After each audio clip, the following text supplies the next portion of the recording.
早晨啊，大家。而家第3日啦，咁啊踩360公里呢，翻去首爾啦。咁啊好眼瞓，真係起身嗰刻好辛苦，因為瞓3粒鐘又起身，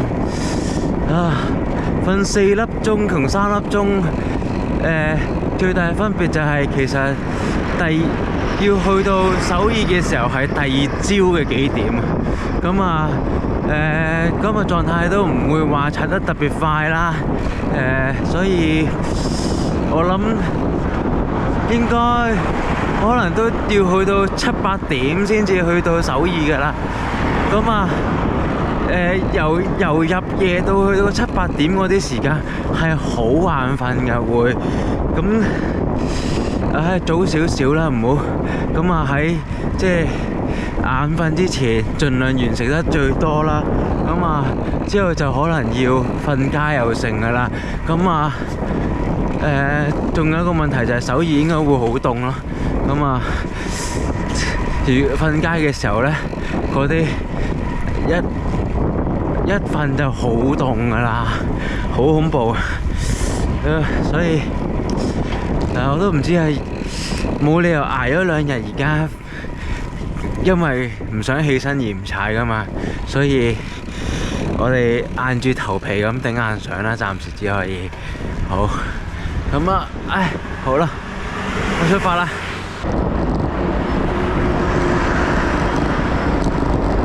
哇！我想講呢，我瞓醒其實冇耐嘅啫嘛，但係呢段路已經好眼瞓啦。我而家只能夠期望呢，當太陽出嚟光晚返，而家光咗㗎啦，但係可能再晏少少會精神返啲啩，希望係咁啦。而家完全俾唔到力，踩唔到速度啦，所以都幾大鑊嘅，仲要漫漫長路添啊！未有來到CP 幾多啊？未有來到 CP10啊，仲有成46公里。46公里係咩數字？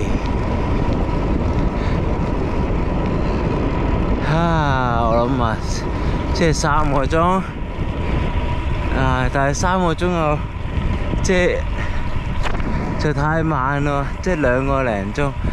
但係而家我踩唔到20啊均速，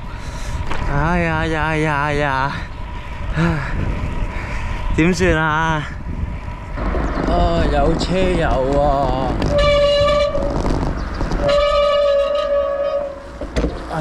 好，入去買支水先，因為酒店嗰度得支好細嘅水，都裝唔滿個水樽。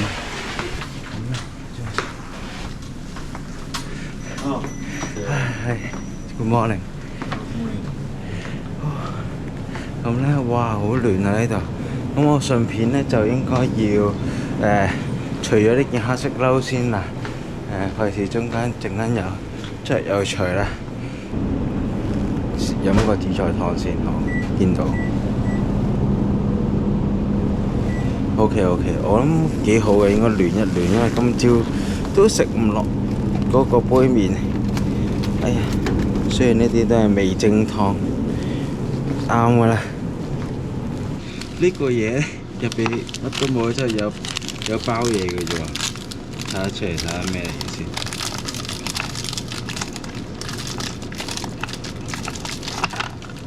咁樣咯，有一塊咁樣嘅磚咯。咁我試下沖熱水啦。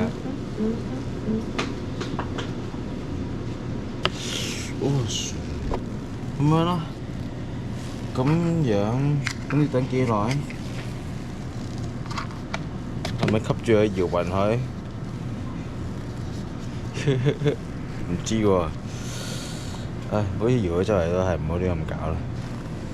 好啦，頭先出去斟完水返嚟呢，佢就化開咗啦。咁我就慢慢飲咗暖一暖個胃，睇下可唔可以激活下嗰個胃先。因為而家食唔到嘢呢，咁啊會冇胃口呢，會補給唔到嘅。好熱啊！我隻筷子撩下先。飲完個熱湯之後出嚟，除咗件褸呢，係有啲凍嘅。我都拉高晒條鏈，但係飲完個湯好似個人舒服咗啲喎，所以有翻少少希望喎個人。咁啊頭先見到個韓國嘅師兄啦，佢識講普通話嘅，咁所以我又突然間可以同人傾下偈啦，咁個人都會放鬆咗啲，因為成日一個人踩呢，睇下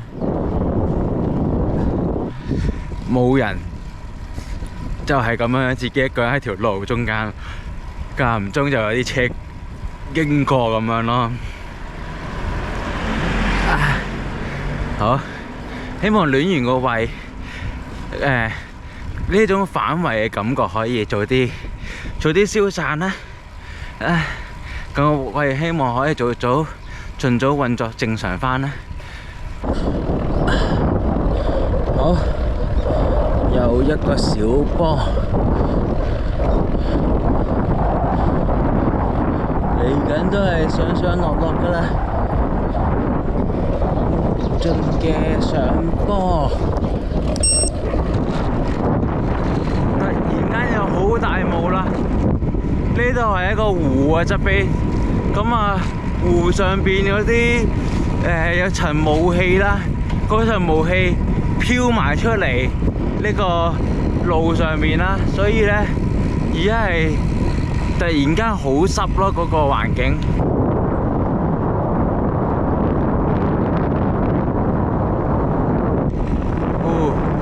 都唔單止係頭先嗰段喎，直情係 keep 住都係咁大霧喎。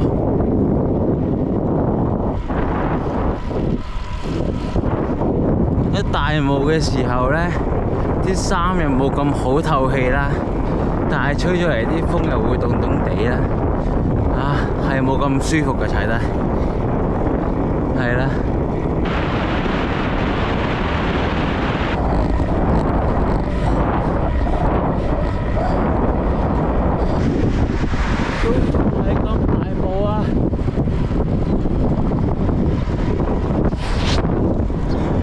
大霧個人踩到好攰啊，又濕又凍咁樣樣。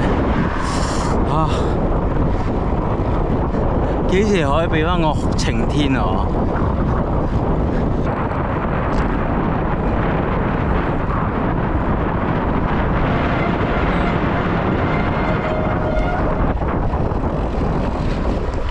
好啦，捱到而家啦，8:10啦，咁啊，終於呢就快到呢個 CP10啦。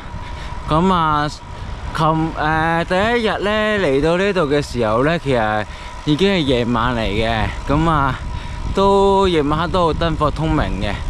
咁啊，而家雖然諗住呢回程可以影到一啲之前夜晚黑經過嘅風景啦，但係呢咁鬼大霧呢，真係好難搞。唔好話風景，風景都睇唔到嘢，所以呢都冇乜得搞。咁啊，勉強冇炒車，冇中眼，有中眼份冇炒車啦。咁啊，順利嚟到 CP10啦。希望嚟緊嘅狀態會更加好啦。咁好啦，咁啊見到其他車友喺度影相打卡，快停！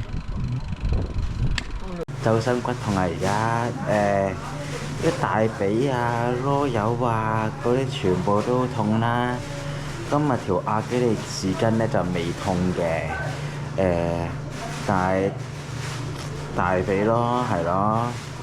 囉柚咯，影響呢啲比較嚴重啦。琴晚瞓完覺就今朝就膊頭就冇乜事啊。咁啊，其實又中伏啊！咁我諗住想食個湯麵呢，係有肉嗰啲啦。咁啊走去唔係係咯雪櫃嗰邊啦，唔係普通貨架嗰度。咁啊揀咗呢個嘢。咁啊佢冇其他揀啊，得呢個年糕呢，同埋呢個嘢係擺喺雪櫃嗰邊。點知開咗都係冇菇嗰啲，連菇都冇，淨係得個烏冬。咁啊，但係呢，而家8點幾呢，韓國呢啲地方係原來啲早餐係未有得食嘅。咁啊，最快要去到下個 CP 先可以入餐廳食飯咯。而家頭先行過隔離嗰啲餐廳全部都未開門。根據暫時嚟講嘅經驗，應該最快都10點鐘先係開門啦。咁啊，食完嘢就繼續碌啦，係啦，碌到去下個可以食到嘢嘅地方先至去下洗手間嗰啲咧。哇！頭先突然間見到 May 姐喎，我以為 May 姐咁犀利嘅你，早我2個鐘起身走咗㗎啦。好啊，眼瞓啦。哇！咦？突然間好似件事冇咁絕望喎，可以有個盤踩埋落去喎。哦，我都好開心喎。咁好啦，今日應該會剩翻2個，我哋最後2個香港人一齊踩去終點。而家成件事有希望咗好多。好，食完嗰個烏冬之後，終於有陽光啦！哇！唉，個人有冇醒翻啲啊？又冇嘅，但係唔使咁濕咯個感覺。咁啊，好期待陣間呢個 CP10同11之間嗰啲連環爬坡啊！快啲嚟啦！好，咁樣喺度等待，仲折磨過直接真係爬緊啊！唉，快啲啦！但係好慢，嗰啲進度好慢，完全如果喺度數里數，個精神會崩潰。唉，希望陣間有啲靚風景睇下，幫個人分下心啦。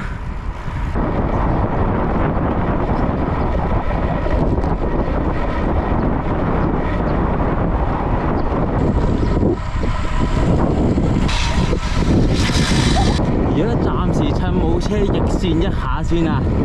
哇，右邊嗰條路好爛啊，滾咗好大。左邊呢條正正常常。點解有差別對待呢？咁我唔清楚啦。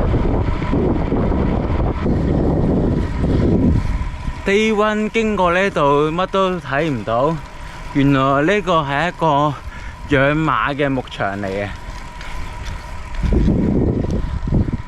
都有個牌，雖然我就睇唔明㗎啦。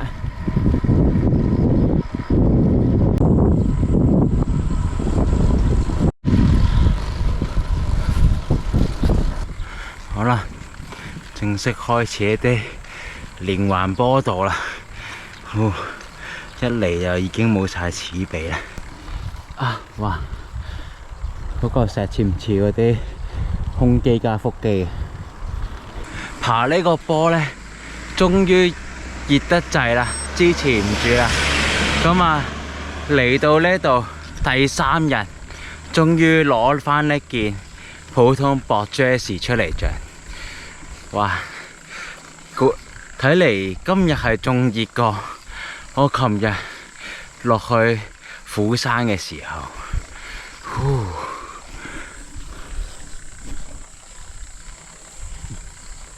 大概200幾米高呢度。OK。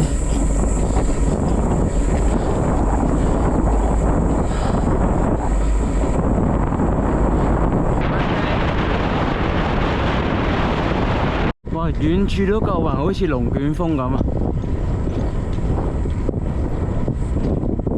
嗱，2波士中間，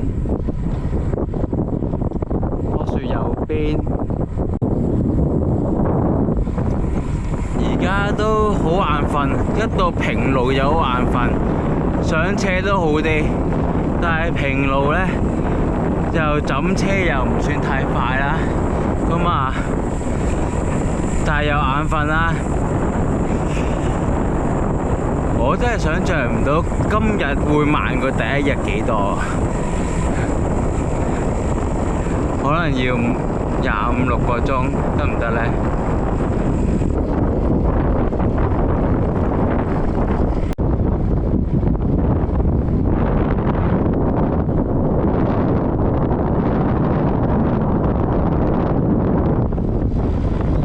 唉，好啦，又有一波爬啦，啊！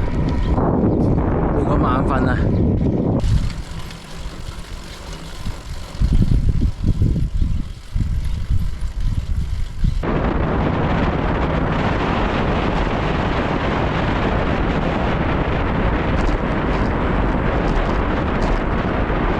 上完呢個好似都唔係好耐啫，係斜咯。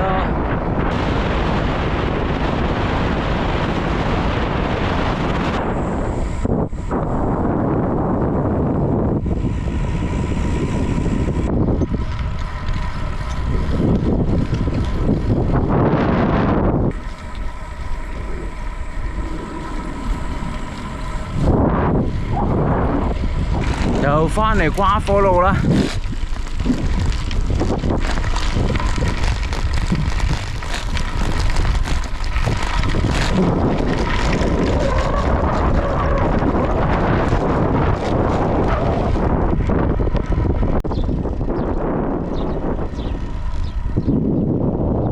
呢個位置咁窄都冇浪費喎。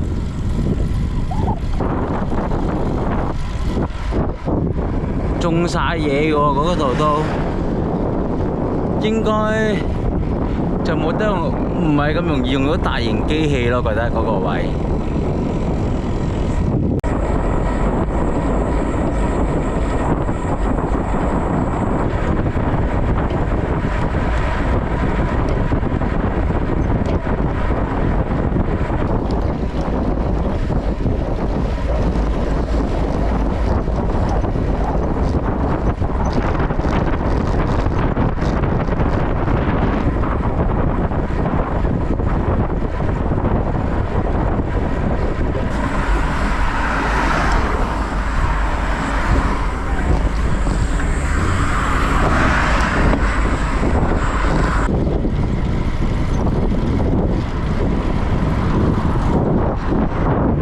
好，大概仲有10公里到 CP。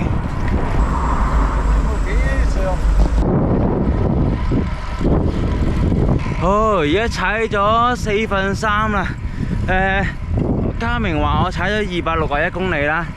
總之就係，但係佢總之就係話我剩餘嘅里數而家係250公里。咁啊，所以就踩咗3/4啦。都而家理論上應該會開始見得到多啲釜山出發踩釜山首爾釜山嘅參賽者嘅，但係就暫時未見到幾多個，都係零星1-2個啦。咁唔知係咪我慢過佢哋呢？所以我錯過咗見到佢哋，我都唔清楚。仲有幾公里啦，就到 checkpoint 啦。本身幫May姐破風嗰個人都俾May姐賣甩咗啦，已經。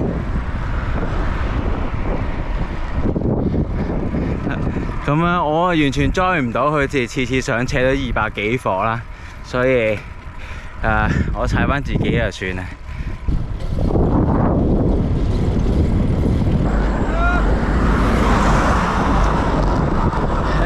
Thank you。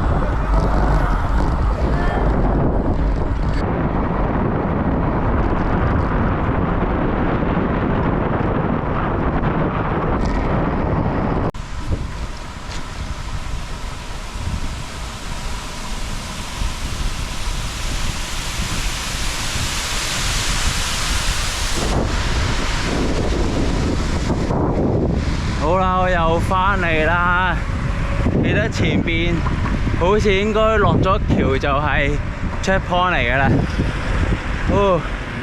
之後就即刻影張相，影張相之後就去揾餐廳。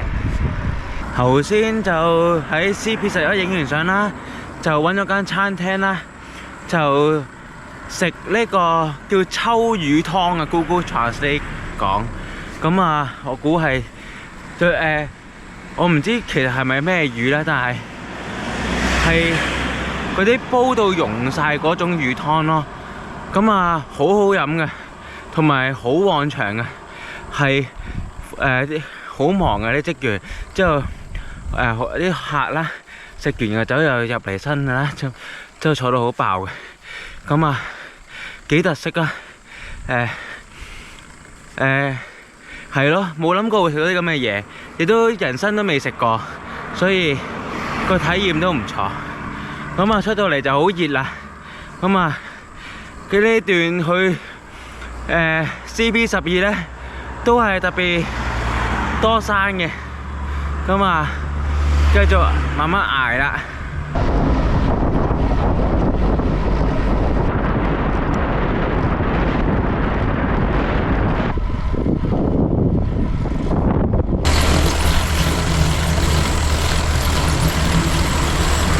分享下，突然間好開心啊！因為呢，頭先喺對面線呢，見到我平時睇開嘅 YouTuber 啦，嗰個前面嗰隻韓文唔識讀啦，後邊寫住 Wonder Kitty 啦，咁樣樣。咁啊，原來佢係踩釜山首爾釜山嘅，同我調翻轉嘅。我喺780K 遇到佢，係啦。咁啊，佢同我哋有打氣啦。咁啊，我冇開 cam 啊，不過嗰刻我好謝，但係突然間認得出係佢，我都覺得非常之開心咯。Hello。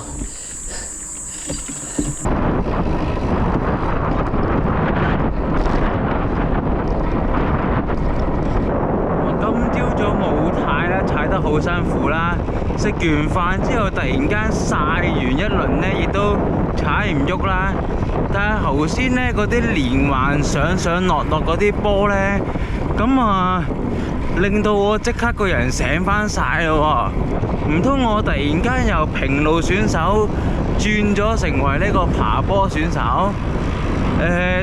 因為其實呢，我覺得嗰個上而家枕車嚟講呢，一嚟呢就囉柚痛啊嗰啲呢開始辛苦啦，二來呢就係其實嘥咗個背脊好熱㗎，咁呢就如果上車落車呢係上車熱㗎啦，係咪先？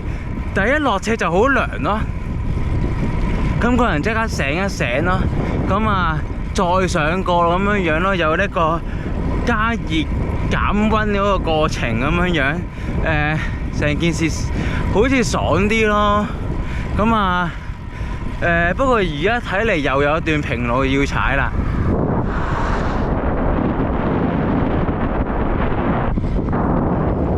但係真係呢啲就嚟收成得嘅稻米田，好靚啊！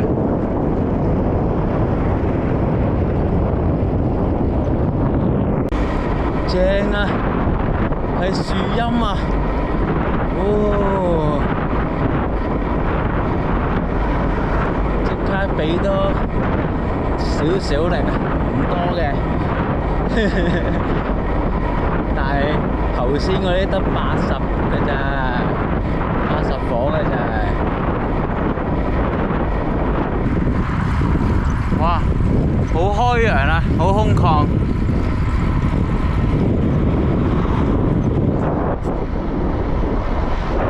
睇停，唔知點解呢，踩到成800公里到啦，79幾啦，咁啊先至開始見到呢對面回程嘅多人喎，咁我就奇怪啦，咁佢800幾咪即係佢回頭即係200K，佢踩咗700K，仲有300K 踩啊！300K 踩而家呢個鐘數加20，而家係14點半，加20即係34點半，係咯，咁咪超時咯。咁咪好敏。如果就算你話，就算平時佢哋300K未必使用20粒鐘啫，18粒鐘可能都 OK， 但係都好敏喎。哇！唔知咧，但係如果佢哋通常幾個嘅，如果佢哋係就算 OTL 都想完成嘅話，我更加覺得佩服佢哋喎，因為好難喎。有陣時咧，你明知OTL 咗，咁你就冇晒動力去繼續踩個腳踏㗎。好多時候我哋揾唔到，即係好攰嘅時候，就突然間覺得揾唔到踩單車嘅樂趣嘅，成日都會耷低頭望住隻馬標啦。咁之後完全唔記得咗我哋出嚟踩係為咗睇唔同嘅風景㗎嘛。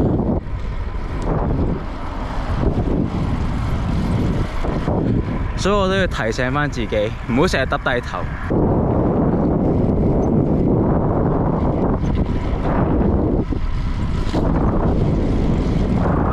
有啲唔知係咪類似薰衣草咁樣，有啲顏色咁嘅草啊，寫住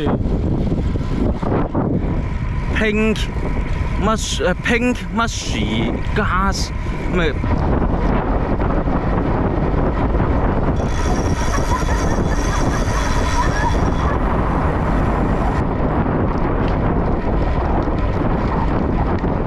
咁多人喺度步行嘅。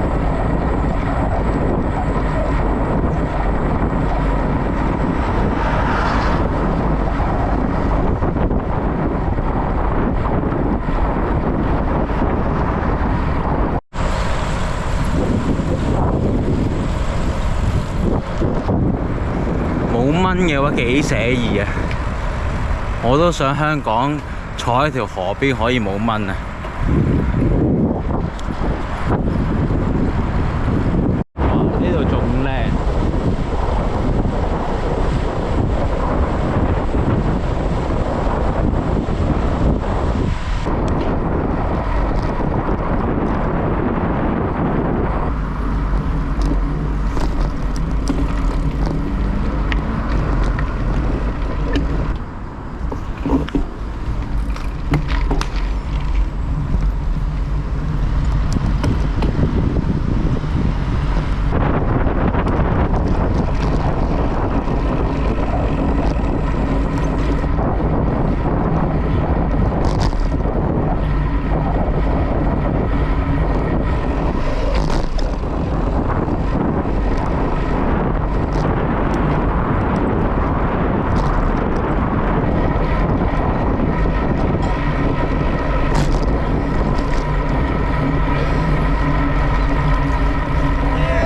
去聽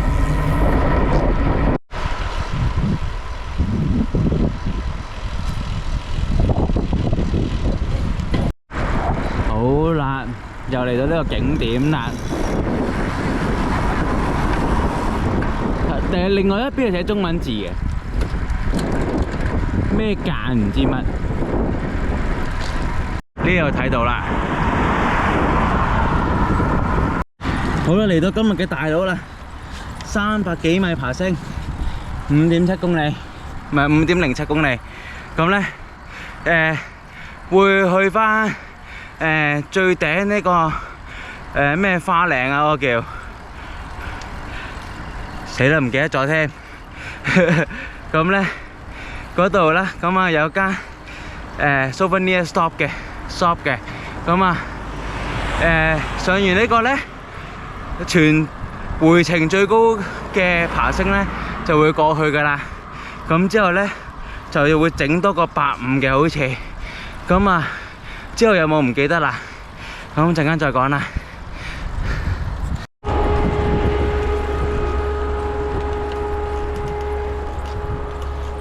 好啦，而家大家一齊熬緊上去啦。前邊嗰啲韓國選手好強勁啊！我就慢慢啦。如果我跟住佢哋上到去，腳都斷啊！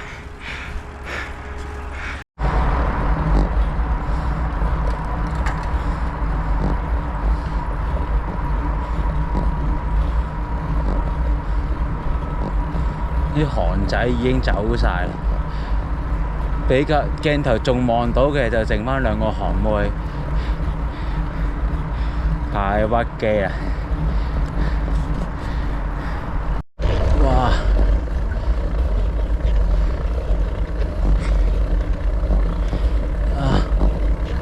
突然間咁斜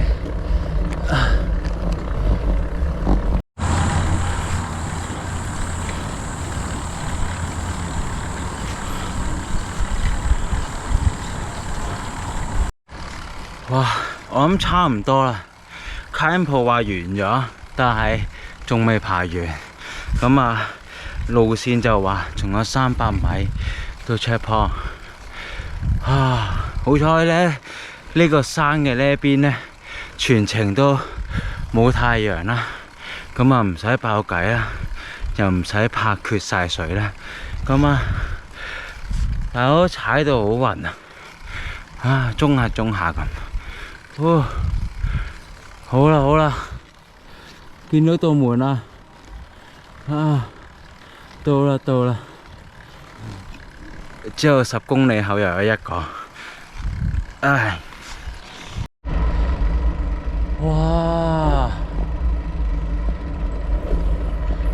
琴日落雨睇唔到咁靚嘅風景喎，哇 ！OK。吸完個印，上去觀景台望下先。好啦，再次上到嚟呢度啦。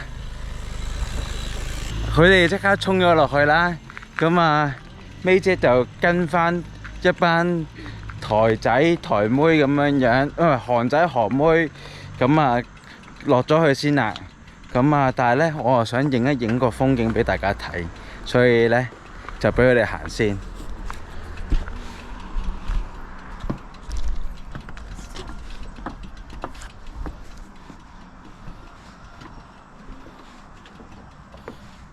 就係咁啦，呢度。咁我哋陣間呢，就沿住呢條路，咁落返去下邊，之後就落到去又再上下一個坡啦。正。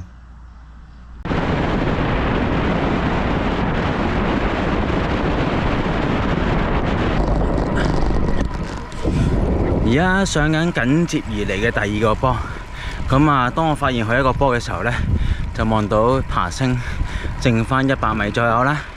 咁啊，應該唔算做太辛苦嘅，同埋呢，佢係一個緩坡，所以呢，有 cadence 嘅，就所以呢。踩起上嚟咧唔算太辛苦嘅，咁啊，咁而家咧嚟緊咧剩翻64米爬升噶啦，咁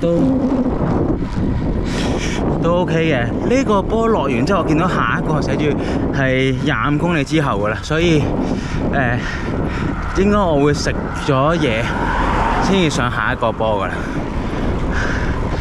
好，但係前邊嗰啲仲快。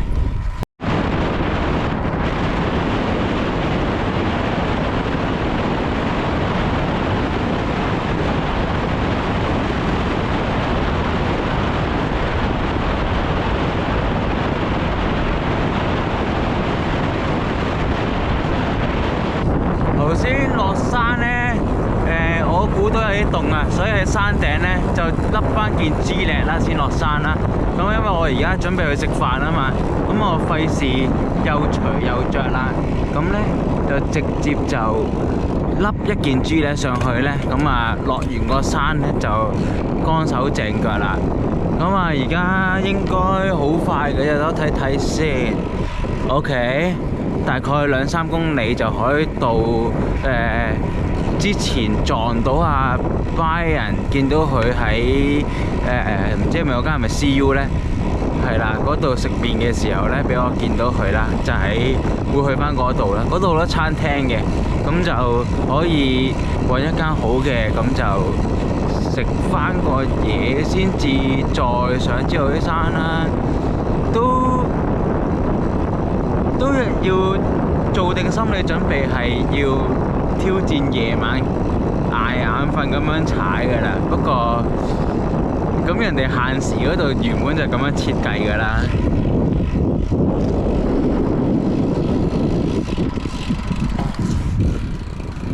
人哋限時嗰度都預咗係咁樣設計，硬係如果你要挑戰，大概唔要去嗰8粒鐘。如果你硬係要67個鐘裏邊完成75小時嘅賽事嚟講，實在係好難嘅。再加上我哋第一日落大雨嘅關係啦，好多嘢都受到影響，所以冇啊，咪當翻75粒鐘咁玩咯。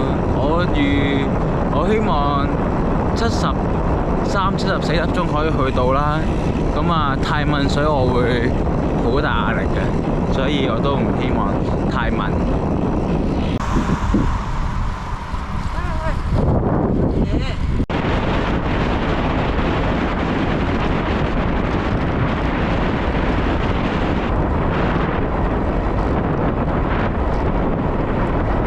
好，咁啊，而家呢就到達咗啦。咁呢就原來呢呢度啲車友全部都食呢間嘅喎。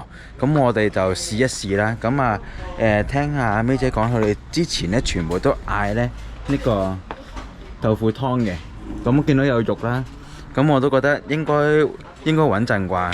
咁我就試一試佢啦。係啦，哇，行出嚟啲凍添，行翻入嚟先，因為想散乾個濕氣啦。之後呢陣間呢就着翻呢件厚褸呢，就陣間就踩夜晚黑路段啦。我差啲唔記得咗有呢兩個波，係因為山泥傾瀉而 detour 做出嚟嗰兩個波，兩個都好斜啊！哇！我而家終於捱完第二個啦，因為好肯定㗎啦，咁鬼斜咁鬼高，冇理由唔係呢兩個嘅。咁啊，而家到咗頂啊 ，OK。之後碌返落去就會經過嗰啲 detour 嘅便利店，咁啊，但係應該唔使停嘅，係啦，咁啊，慢慢碌落去都要小心啲，因為呢條路成條都好斜。哦，原來仲有個隧道喎，咁黑就唔知影唔影到啦。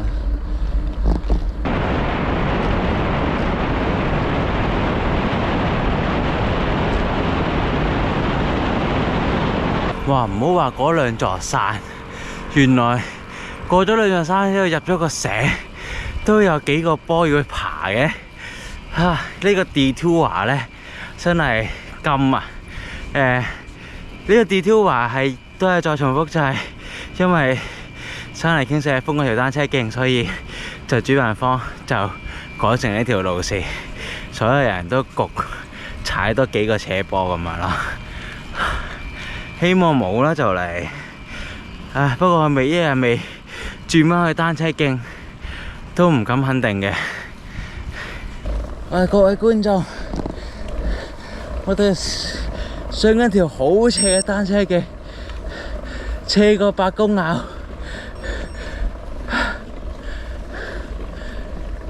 黐線！佢只係條單車徑嚟嘅咋 ？OK。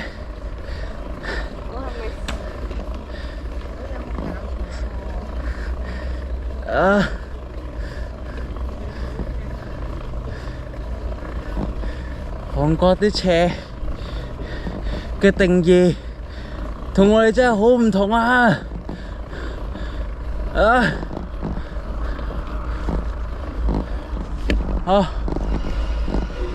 好啦，逃出生天。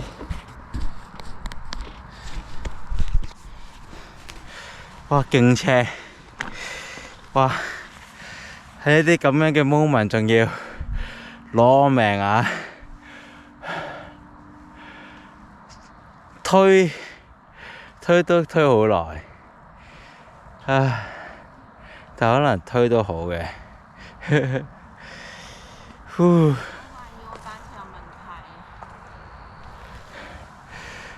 係啊，連阿 May 姐都要落㗎，一係架車壞咗，一係個人壞咗，係是但一樣啦。頭先上咗架車，因為琴晚呢唔記得叉前燈，所以呢佢就突然間變暗啦，就變咗做呢個低電量模式啦。咁啊，費事佢落下車突然間熄咗燈啦，因為呢度啲路冇街燈噶嘛。咁就停一停低，換咗啲士啤燈上去。咁啊，而家啲士啤燈就冇咁光嘅，但係就應該頂到去終點嘅。咁好啦，好，大家好啦，我終於嚟到呢個本身嘅 CP1 啊，應該而家可能係14啦。咁啊，哇！臨尾最後嗰一個街口都等紅綠燈嘅時候，都覺得有啲中眼瞓。咁呢，咁我本身就已經決定咗呢喺呢度呢會多少少時間休息嘅，可能半粒鐘起跳啦。因為其實而家都比想象中早咗啲嚟嘅，而家11點38分啦。咁其實我哋8點鐘先至閂門噶嘛，咁啊剩翻呢個80公里啦，睇下先啊，係啦，剩翻81公里啦，咁啊8點鐘先閂門啦，跟住其實而家有8個鐘時間去踩80公里，咁其實應該好充裕嘅，咁所以呢，就會喺呢度休息下先。咁就呢度都係影相打卡嘅啫，因為我另外又想睇下呢度有冇廁所，唔知揾唔揾到呢。頭先諗住坐喺入邊個位嗰度恰一恰啦，點知佢原來話呢間店呢係12點鐘關門喎，我都話啲24呃人㗎啦，咁啊所以呢，咁啊而家呢就俾人講咗出嚟啦，咁啊未可以恰到，咁就。出邊好鬼凍，我覺得唔係好適合瞓，瞓完可能更加攰，就係咁啦。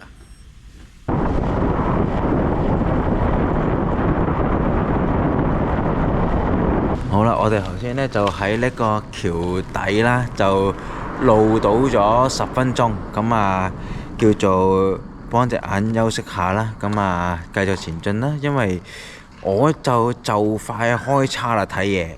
而 May 姐就開始有啲攰啦，所以呢，我哋就咁樣安排咗。好，碌返出去。而家呢，我已經應該入返首爾範圍啦。咁呢，呢條路好熟㗎，因為呢上年踩呢個 Permanent 300呢，都有踩呢條路嘅。應該就係而家開始就會係一啲重複路線啦，同條 Permanent 300。咁啊，但係又唔需要去到仁昌咁遠啦，就早啲去到終點啦。而家嘅狀態呢 OK 喎，而家唔眼瞓喎，仲踩得喐喎，咁啊，但係又唔會勉強嘅。其實自己維持慢慢碌就碌返去終點，咁2個零鐘我覺得 OK 啦。咁啊，嚟緊呢就入到單車徑路段呢，咁就會窄啲啦，同埋會暗上斜啲，有印象中係啦。而家我哋入返呢個單車徑範圍啦。咁呢睇一睇錶嚟講，呢度單車徑大概45公里到啦，由真正離開馬路最後一刻開始計啦。咁呢45公里嘅單車徑啊，都好長下㗎。咁啊，而家係未上斜嘅，同埋陣間會喺隧道嘅。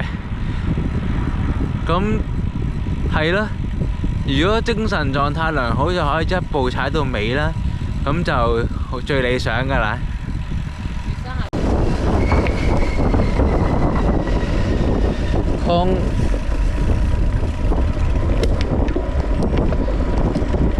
楚喎，下邊都得㗎，上又似啲喎。Up， 我都唔知，佢哋都應該未必知。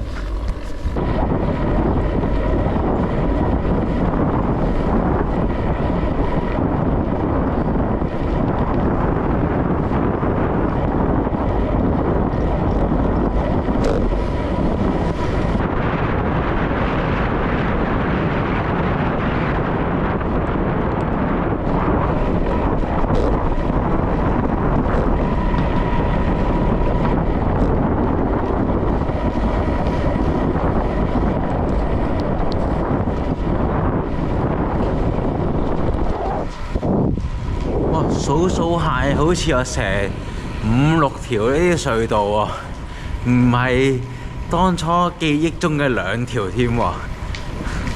原來都真係幾多下喎。咁啊幾好啊！如果冇呢啲隧道，就要山頂過㗎啦。不過我諗呢啲隧道會唔會係以前有掘礦啊嗰啲火車用過嘅呢？仲有天橋啦。之後又有多一條隧道啦，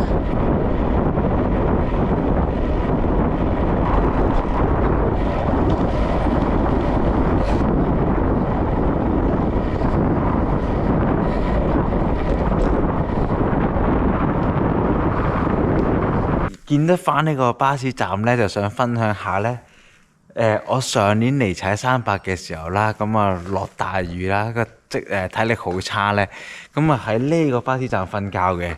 你而家見得到啦，係完全密封得嚟咧，係有張床凳可以瞓啦，超級好。但係佢已經做咗升級啦，已經比上年我嚟咧已經多咗好多嘢啦，又光猛咗，本身係冇燈嘅，咁啊真係爭好遠。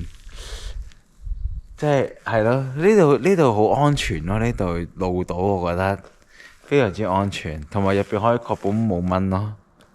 踩返呢段路呢，就因為起步嘅時候都仲係好大個車群嘅，咁啊而家就會不斷咁喺度回憶返當日低溫嘅時候，呢個位置究竟做緊乜嘢呢？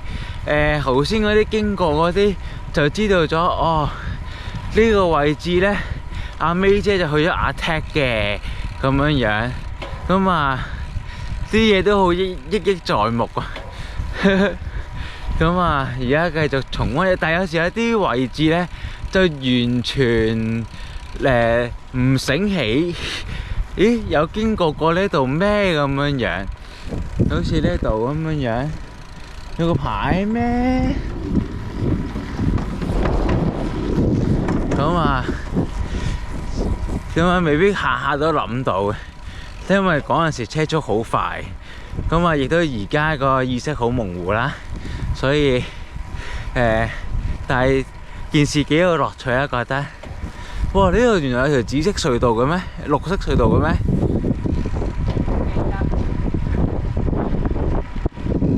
完全唔記得呢度有條綠色隧道啊！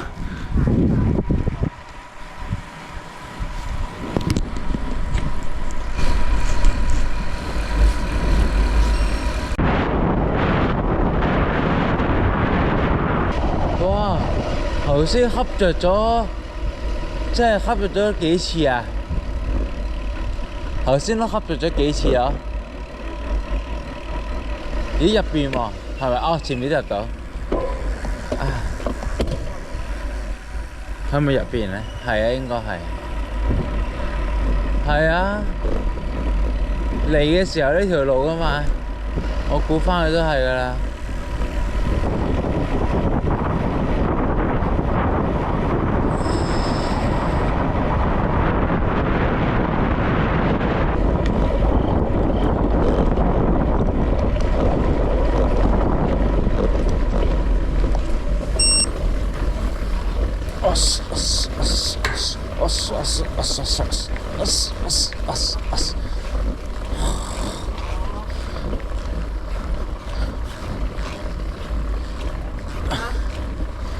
哦，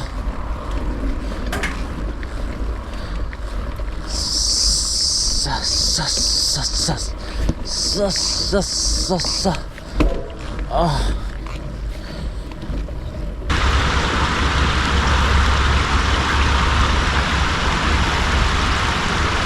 大家好，分享一下上年嚟踩呢個 permanent 嘅時候呢一件趣事啦。咁啊但係因為上年嗰個 GoPro冇電啦，所以就當時拍唔到個環境。其實呢條河啦，咁啊而家好暗啦，我都唔知影到幾多啦。呢條河啦，喺當日嘅時候呢，個水位呢係已經係完全浸過晒呢條橋，而呢條橋兩邊係冇扶手嘅。咁我嗰日呢就要呢間水而過啦，而嗰個水呢已經高過個拎框咁樣，非常之恐怖嘅。咁啊再次嚟到啦，今次呢就今次出發同埋回程都非常之好天啦。都唔係嘅出發，今次出發同回程都冇水浸啦，所以呢就今次就冇見到呢個情況。咁但係呢件事真係非常之有趣，非常之恐怖其實都。咁啊，我哋而家落一落去啦，影一影踩過去嘅時候係應該點樣嘅。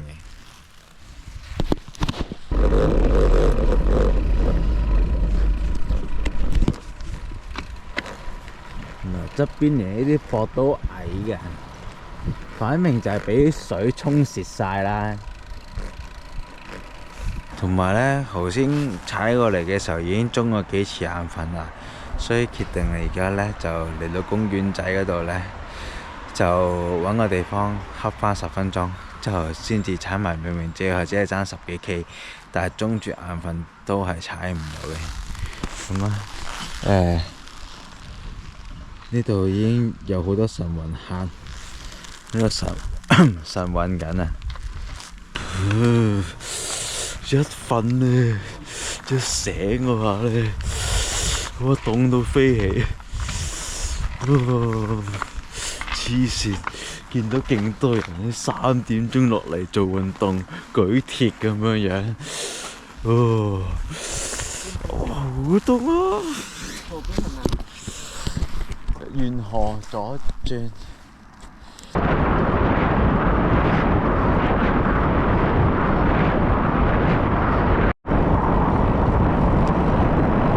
What's up？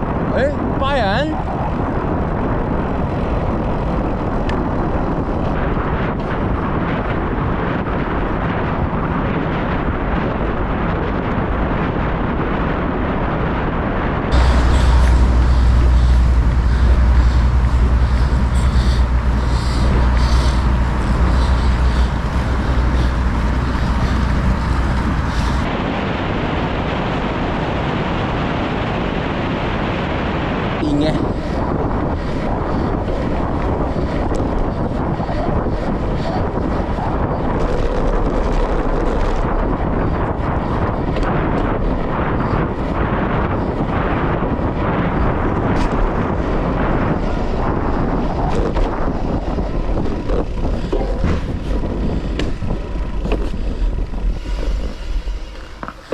好，完成。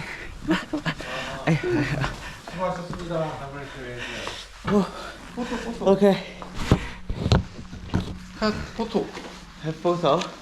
그렇지 이제。得風。而家呢就 check 緊啲相，數下齊唔齊嘅 CP。唔知有冇影齊喎？佢好努力咁喺我成個旅遊嘅所有相裏邊啦，揾翻 checkpoint 嘅相出嚟，咁啊非常好，非常好。OK， 咁呢而家呢就 check 咗啲相一次啦，咁啊齊咗 CP 嗰啲相啦，咁呢而家就哇原來而家首爾係10度啦。哦，佢即係而家 check 阿 May 姐啲相。 Congratulations. Thank And you can buy- no this name this is me. Sorry. It's okay. And you can buy medal. Yeah. Oh yeah. I want to buy it. 但係佢等你 check 埋先，可能係。好買牌啦，買牌係叫做15000旺就可以買到呢個1000牌啦。咁呢，完成嘅時間啦，經過認證啦係72個鐘頭35分鐘。Please exchange 哦， two. here。 5 cents. 好啦，攞到手啦，咁啦，1000嘅牌，72個鐘頭35分鐘，72個鐘頭35分鐘。OK 啦，同上年做嘅時間差唔多，3個鐘不發算差唔多啦。終於踩完啦，咁啊，要其他嘢遲啲先講啦。呢度因為人哋瞓緊覺，都唔係咁好意思大聲講嘢。終於嚟到旅途嘅尾聲啦，咁一直都未講翻呢今次踩呢條路線呢嘅感受嘅。我想分享呢，就係我覺得今次喺韓國踩單車嘅體驗呢係非常之好嘅。佢哋嘅路啦好好踩啦，單車徑嗰啲好滑啦、好長啦、好直啦。雖然佢間唔中會有啲90度嘅彎，但係間唔中意思係講緊幾公里先整幾個俾你，其他都係好長嘅直路啦。咁啊啲狗呢，上年嚟嘅時候呢係有狗嘅，咁但係呢，今次嗰啲狗呢係全部都綁住繩嘅，係完全係啲狗係衝唔到出嚟嘅，所以成件事係好安心嘅。咁而呢，夜晚黑呢踩嘅時候呢，嗰啲好寧靜嘅環境呢，我係成件事覺得非常之安心咯，從來冇擔憂過啦。咁啊喺首爾呢一路踩出去呢，咁嗰啲但係啲私家車啊，其實好多路都係單車徑，你唔需要同私家車有咩爭鬥啦。而佢大會安排嘅路線嚟講呢，大部分嘅馬路面啦都係冇乜車嘅。咁尤其是夜晚黑啦，我亦都係可能你個零鐘先至遇到幾架車經過咁樣，咁你好安全啦，咁啊亦都好舒適啦，咁啊啲參加者都好多啦，咁啊每個 CP 你都會見到好多參加者啦，間唔中又會見到佢哋啦，所以就氣氛好好啦，就感覺到好有安全感啦。嘢食嚟講呢，每個 CP 裏邊都有佢條路線會專登安排兜過一啲便利店，令到你可以有到補給啦，唔怕唔識路就補給唔到啦。而且啲餐廳嗰度都喺差唔多夠鐘嘅時候，佢就會入翻醒，安排你入翻醒。咁所以你呢，就自然就會經過啲餐廳食咯。而唔係食飯嗰啲時間經過啲地方呢，佢係直接同你喺城市嘅外圍咁樣兜走咗去，加快你速度，唔使你塞燈位咁樣啦。所以好細心，好踩啊！條路線係冇乜嘢需要擔心咯。唔會話捱餓之後等咗好耐都揾唔到嘢食啊。咁其實每個 CP 食一餐大概4至5個鐘食一餐咁樣咯。其實非常之容易。咁啊安全感啦，路線安排得好啦。有氣氛啦，仲有咩啊？係啦，食嘅方面咧，因為都係亞洲嘅地方啦，食翻飯啦，同埋但係首先大家要食到少少辣咯，因為好多嘢都會有微辣嘅，咁我都食到辣嘅，所以咧就所以啲嘢都啱食啦。又有好多湯飲啦，因為有時消化得冇咁好嘅時候，飲湯會好啲啦。如果踩馬路嘅話，都會有輔導啦，咁都冇問題嘅。去到釜山嗰陣時咧，就啲車就會惡啲咯，就會可能成日咁樣閘你啊、撥你咁樣咯。但係就嗰段都好短暫，所以我都 OK 嘅。路線上面就斜到好多，佢哋好興就單車徑、馬路都好，都可以去到10幾% 為起跳嘅，所以路係會斜啲。但係總爬升其實踩完1000公里都係爬咗8000幾米爬升呢條路線嚟講又唔算特別多爬升嘅。咁大體嚟講我都覺得好開心啊！呢個旅程踩得有食有影相有得踩。咁我都會推薦大家嚟韓國踩單車，就算唔係踩1000公里都好啦，踩單車徑由首爾去釜山咁樣都應該幾 enjoy，可能好開心過去踩台灣添。係啦，咁我哋就下條片再見啦，拜拜各位。